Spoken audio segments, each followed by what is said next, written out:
perbedaan yang signifikan Tuhan Yesus dengan sesembahan lain. Tuhan Yesus lebih dahulu mengasihi kita daripada kita mengasihi dia. Yang setuju katakan amin. Tuhan Yesus lebih dahulu setia kepada kita daripada kita setia pada dia. Yang setuju katakan amin. Tuhan Yesus lebih dahulu melayani kita daripada kita melayani dia. Yang setuju katakan amin. Tuhan Yesus lebih dahulu berkorban segala-galanya pada kita daripada kita korban. Jangankan segala-galanya, berkorban setiap hari aja dia lebih dahulu. Yang tidak pernah dilakukan sesembahan lain. Maka respon yang paling agung, catat baik-baik, respon yang paling agung yang kita bisa berikan kepada dia hanya satu, mengasihi dia. Ulangi, hanya satu, apa? Lebih keras apa? Tidak ada mujizat yang paling indah Bapak Ibu anak-anak muda. Camkan, tidak ada mujizat yang paling indah selain Anda dan saya mengasihi dia. Gak ada. Jangan sesat. Tidak ada mujizat yang paling indah dalam kekristenan selain didapatkan kita mengasihi dia. Anda dan saya nggak pernah keliru memaknai kekristenan kalau mengasihi dia. Sakit sembuh bukan itu ciri utama ajaran Kristen. Apalagi miskin kaya. Itu bukan ciri utama ajaran Kristen. Stoplah, bukan itu ciri utama ajaran Kristen.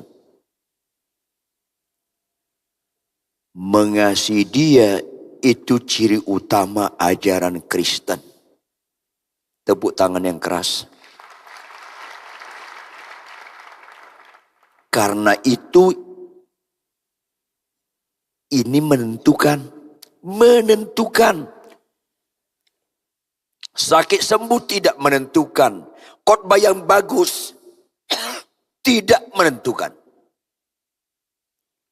Nubuat tidak menentukan.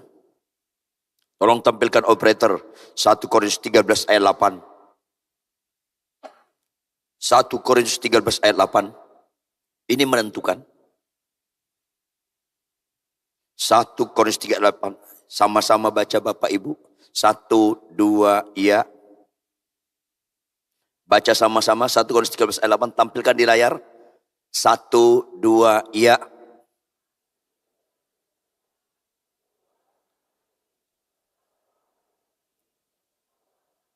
Jawab jemaat sekalian, mana yang bersifat kekal? Hanya kasih.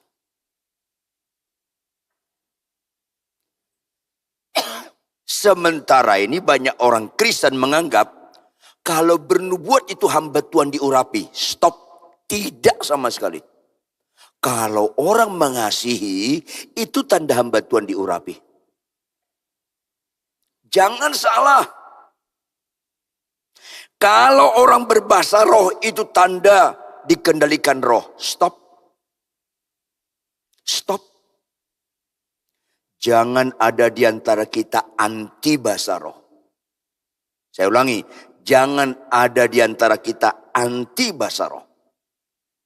Sekaligus jangan pernah di antara kita mengutamakan bahasa roh.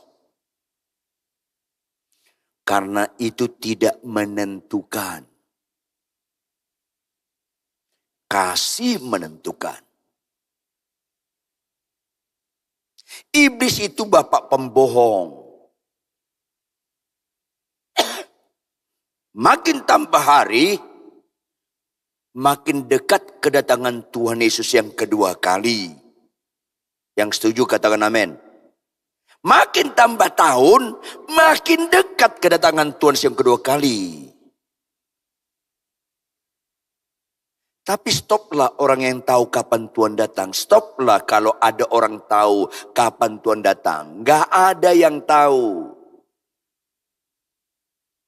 Kecuali hanya tanda-tandanya. Tapi tahun 2025 pasti lebih dekat kedatangan Tuhan kedua kali pada tahun lalu. Paralel dengan hal itu, sejalan dengan itu, makin dekat iblis akan dihukum selama-lamanya. Sejalan dengan kedatangan Tuhan yang kedua kali makin dekat iblis akan dihukum selama-lamanya. Makanya Matius 24 mengatakan, kalau waktunya enggak dipersingkat, orang pilihan pun disesatkan juga. Kalau konsep nilai kita sakit sembuh, khotbah di mana-mana, jemaat banyak, bernubuat, pengetahuan teologi tinggi, kalau konsep kita itu menunjukkan nilai, gampang disesatkan kita. Doktor teologi pun bisa sesat. Tapi kalau mengasihi Tuhan, tidak akan sesat. Yuk kita buka operator 1 Yohanes 4 ayat 8. 1 Yohanes 4 ayat 8. Sama-sama kita baca Bapak Ibu dengan keras, tampilkan di layar. Ini menentukan Bapak Ibu Saudara. Sama-sama baca 1, 2, ya.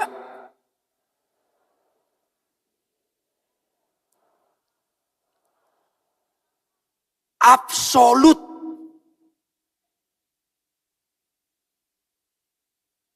Seringkali kita tertarik yang tidak menentukan. Jangan ragu. Tuhan bisa menyembuhkan kita. Katakan amin. Tapi sakit sembuh itu tidak menentukan. Sampai 10 orang sakit kusta sembuh semuanya. Tapi hanya satu yang menyenangkan hati Tuhan. Yang lain tidak. Karena sakit sembuh itu tidak menentukan. Puji Tuhan kalau sakit kita sembuh. What next? Apa berikutnya? Karena sakit sembuh tidak menentukan. Kalau mengasihi itu menentukan.